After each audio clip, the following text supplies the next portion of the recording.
teda nevie? Nevie, si myslí, že ideme do Mikulova na pánsku jazdu. A čo oblečku, však on tu nemá si veci, nie? Aha. No, tretry mu zabalila Ivka a zvyšok ho vybaví Marek v Rim Rebellion. No čo? Ty čo tu v cyklistickom? Kámo, Čau. nazdar. Čau, Pepo. Z tohto šípim. Ideš bicyklovať, kamaráde môj. Každý rok vyplakávaš na chate, že by si chcel ísť na Race Tour Slovakia a nemôžeš, lebo však pracuješ. Tento rok sme si nachystali pre teba to, že si pôjdeš zajazdiť všetky povinné segmenty. A žiadne výhovorky, ja to vidím na tebe, že netrénoval som, nejsom pripravený. Nie som vo forme, ale jasne, hlavne tu nemám veci, Peťo, takže... Neboj sa, tretry ti zabalila Ivka, helmu ti zabalila Ivka, zvyšok oblečenia ti dá Marek v Rim Rebellion. Dokonca ešte bicykel ti prichystal. Nemôžeš sa už vyhovárať ani na to, že máš zlý bicykel. Čau, Luky. Čau. Aj ty si v tom namočený? Ja nie, ja ťa idem iba obliecť, poď. OK.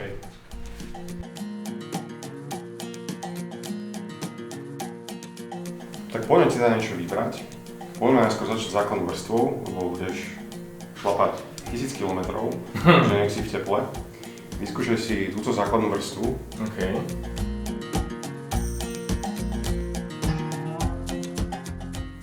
Som normálne nervózny, Marek. Prečo, z čoho? Neviem do čoho idem, ale... A teraz ešte poďme do tohto dresu. OK. Je atypický trochu, že? Je atypický. Ale to je pre značku Café du Cycliste a obzvlášť pre tú kolekciu Outlands príznačné. Toto je super. Podajný materiál z recyklovaného polyesteru. Tu má RPNL proti tomu, aby to neprefúklo.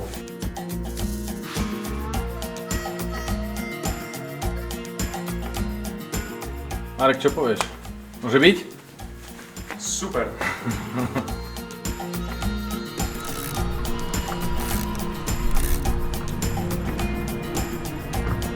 Poďme možno na tú hranu toho, veci.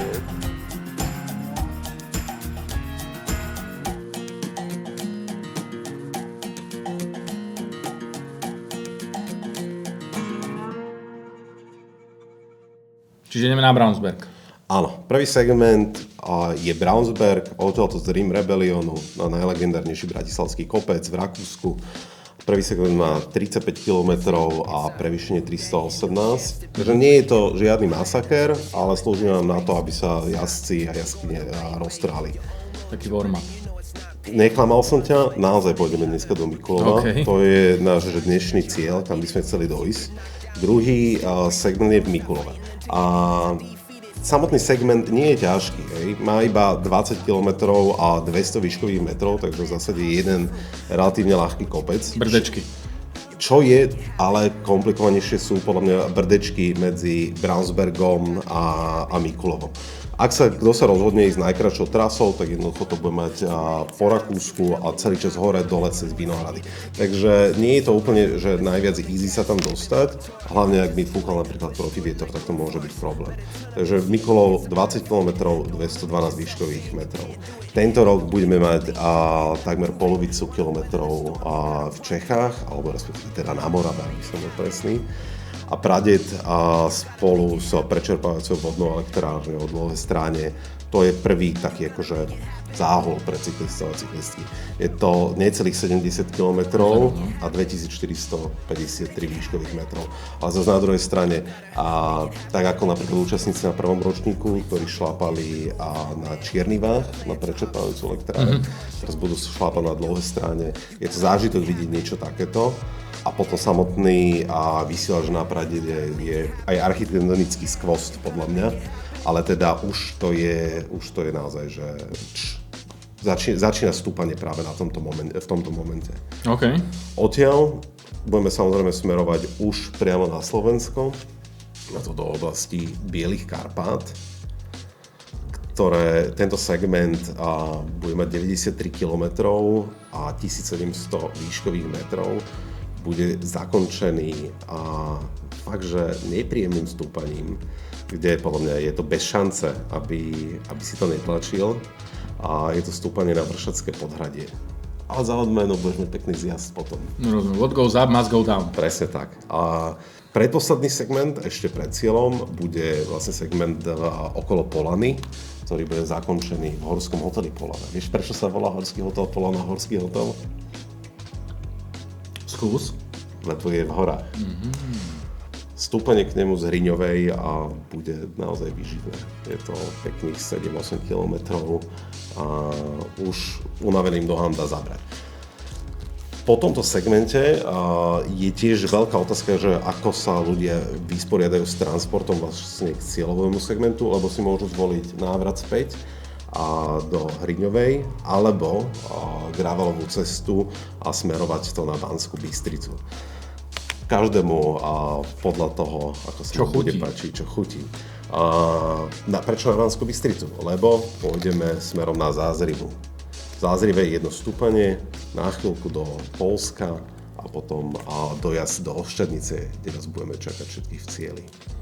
Cieľová chata je v Oščadnici, veľmi pekná. Dobre, tak poďme na to. Poďme na to, no.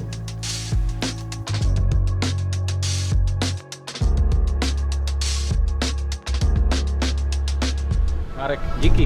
Ďakujem chalani, užite si to. Potom ti dám vedieť. Čakám na správu. Čaute. Ahoj.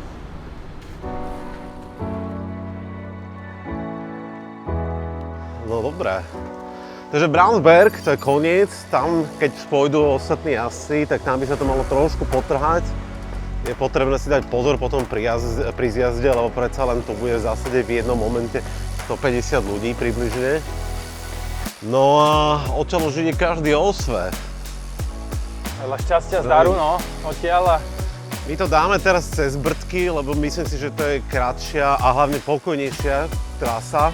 Dá sa to možno smerovať ešte trošku záhorím, alebo teda na záhorie, ale toto je asi lepšie. OK.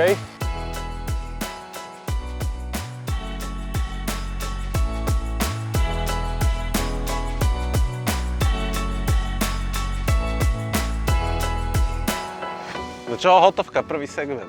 Musím povedať, že prvý segment si vymyslel naozaj filigransky. Ale zapotil si sa, počúvaj ma. To je začiatok. Nie, naozaj, tie rakúske vinice, to okolie tam od Bratislavy doľava. Nádhera, pekný warm-up. Na konci tento kopček miestnych stehnobúchačov. Super, akože prvý segment dan. Výborné. Povinný, ideme ďalej a pekná zahrievačka na najbližšie dni. Teraz už sa len dostať do Mikulova. A prežiť večer Mikulove. No, zjazd a vinice rakúske.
Bolo na čase, že si sa ukázal. Čau. No nazdar. Máme, No čo vy? no bolo na No nič čase. moc. No, že máme veci v aute. Celý deň sa niekde flákaš. Donesol si mi tú tyčinku. Už mi Činku? došla. Počkaj. Díky. Kavička. Kavička, A posilnenie. zohriatie. Ideme na prvý vážny kopec na trase v dlhej stráne, takže máme tak akože pauzičku. Tunek začína o nejaké 2 km stúpanie. Tam fakt pekná krajina. Ako aj tá jeseň tomu pomáha, zase Určite. úprimne. Ale pekné brdečky. A ideme na... Jak to volá? V dlouhý stráne. Vodní přečerpávající elektrárna. Že vraj prvý ťažký kopec trasy. Lukáš, už si sa definoval 4 iné ťažké kopce na trase. Lebo je 5.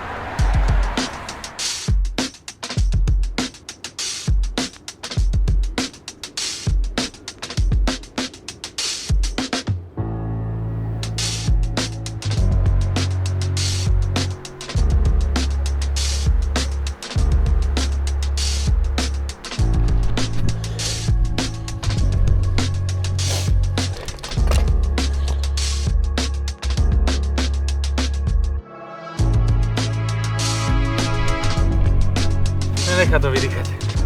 Tento kopec. Bude to o hlave. Ale každému prajem, aby tu išiel cez deň a užil si výhľady. Tak zostávame na posledné metre pred pradedom. Dneska toho bolo fakt, že dosť. Ako som zvedavý, ako to pôjde s batohmi naloženými bicyklami. Ale však času na prípravu dosť, nie? Kúsoček, Lukáš, už. Nemám rád tie kopce, ktoré ti dajú takú plánu nádej, že teraz by si mohol vydýchnuť a načerpať sily a vlastne to tak není a potom sa to dvihne a za zakrutou je to ešte horšie. To na palicu, ale... A vyšlo nám, Keby to bolo ľahké, robí to každý. vyšlo nám počasíčko. Tak je také smutné šlápanie, lebo ten záver je celkom taký, že 10%. A tu je jeden z architektonických skvostov, takže na pradede. Žiaľ, doteraz sme ju nevideli, ale som mal motiváciu vyšlapať a dostať sa blízko, aby sme aspoň trošku zázreli. Tak takúto značku som ešte nevidel.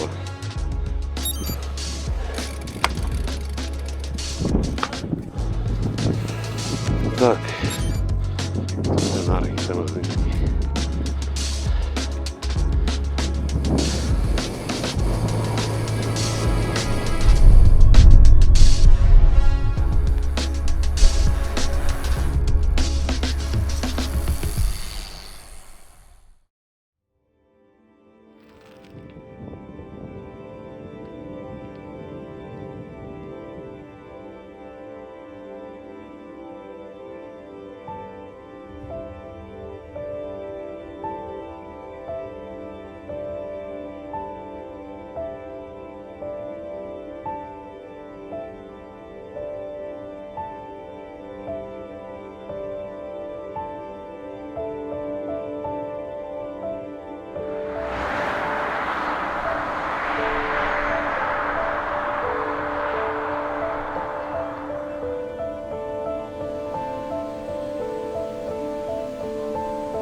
Koľko percentné stúpanie to bolo? Ja neviem. Dávaš otázky. No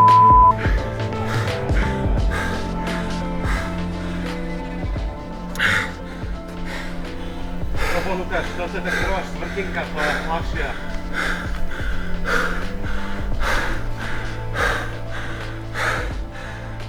To hodilo error do Garmin ani nepozná také čísla. No poď však, potrebujeme to dneska dojazdiť. No a viac než 500 km. No, Bršatec. Nenadarmo volá vršaty.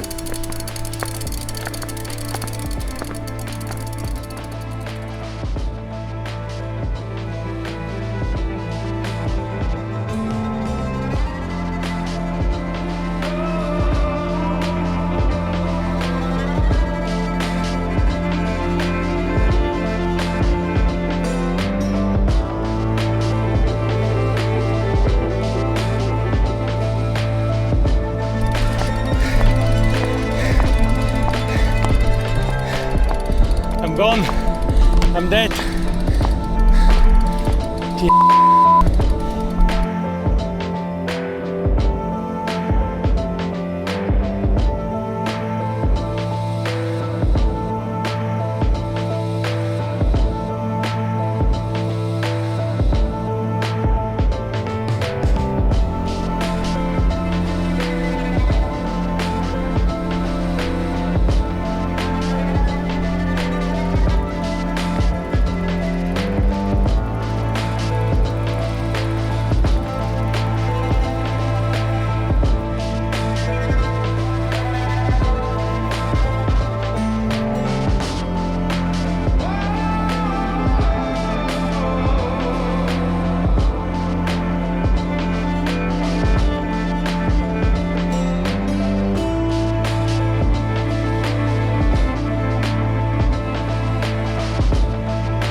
No nazdar chalani, no čo? Čau, Pepo, no.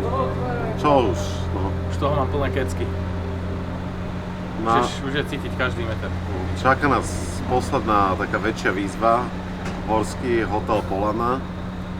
Horský hotel z nemotivačne, to je... Nejakých 700, tuším, že výškových to je 780. Takže sa posilňujeme na KFC, Kentucky, či Kentucky. Fuel Services.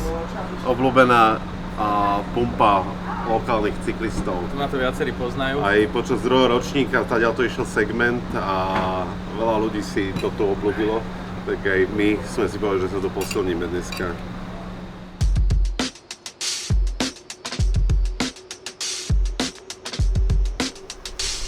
Má tak na to nastavené, alebo o čo ide?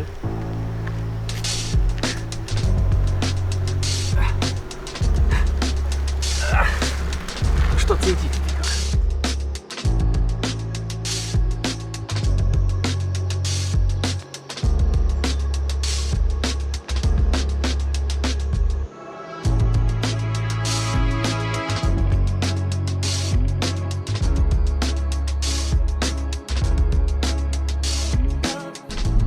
Poď prvý cez rampu, alebo idem ja, jak povieš. Sa dohodníme.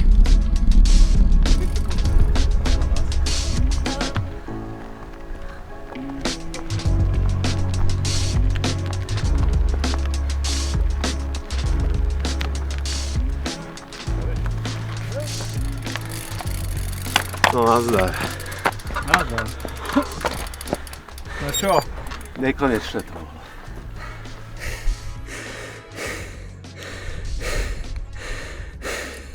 Akože je to naozaj horský hotel. Úplne je otvorený. Lukáš je? Ja zjedol všetko, čo sme mali cestou. Hodinu. 9 km hodinu.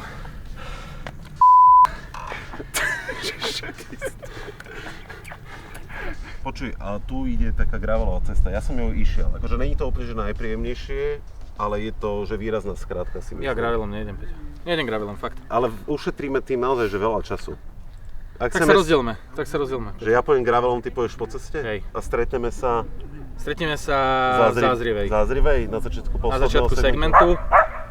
Dobre. A voláme si. Dobre, však sme spojení. No, jasne. Dobre, poďme na to.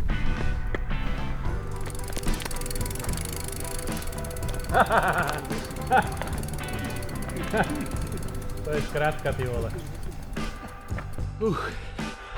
Tep 140. Ale stojí to za to, som si tým istý.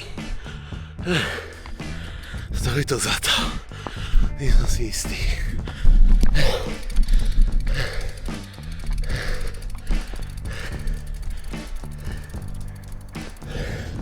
Šlápať.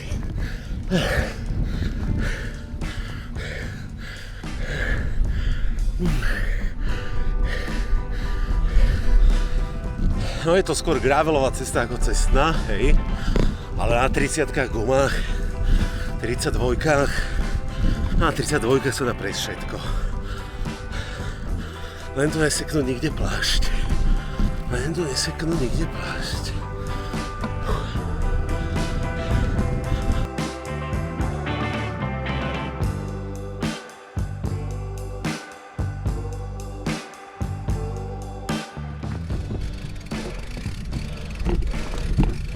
Zdravíčko, dobrý deň. Ďakujem veľmi pekne. Dík.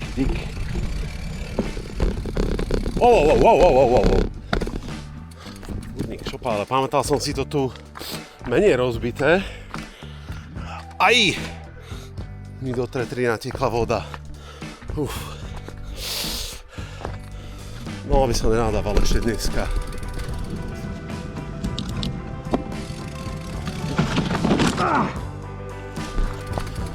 Kristuša, to čo je za polena v ceste? Hop. To prečo menej skal to bolo, keď som išiel naposledy.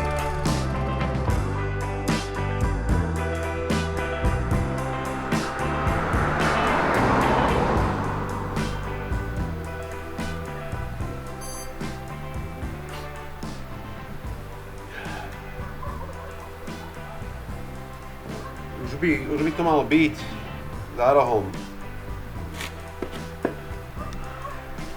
Poďme ho privítať.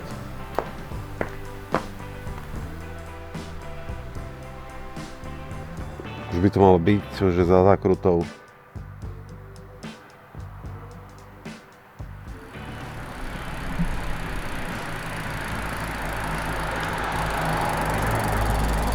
dobrom čase.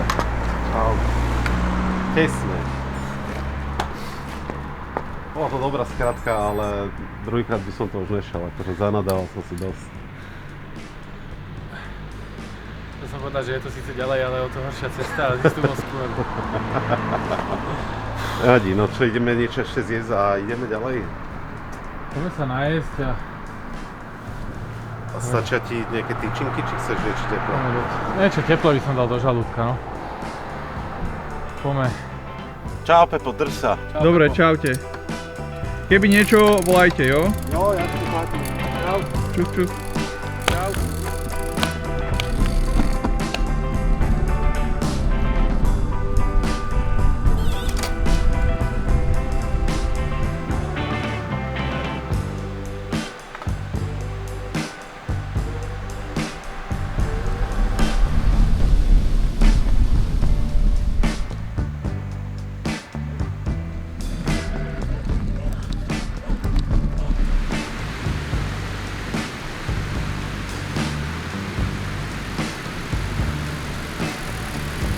Čau Pepo.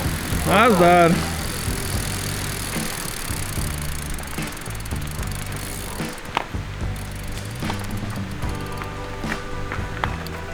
No čo? No nazdar, no. Daj mi objete, aj na drugičko.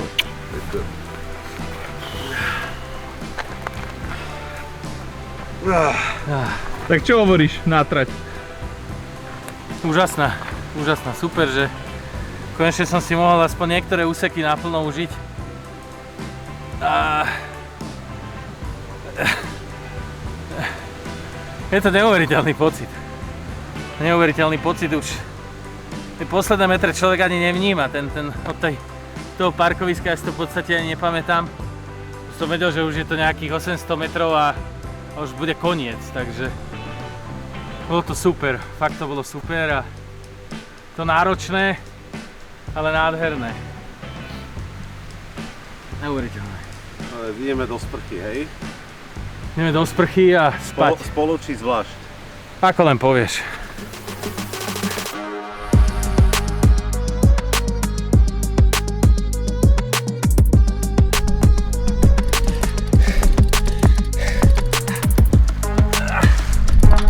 I'm gone. I'm dead.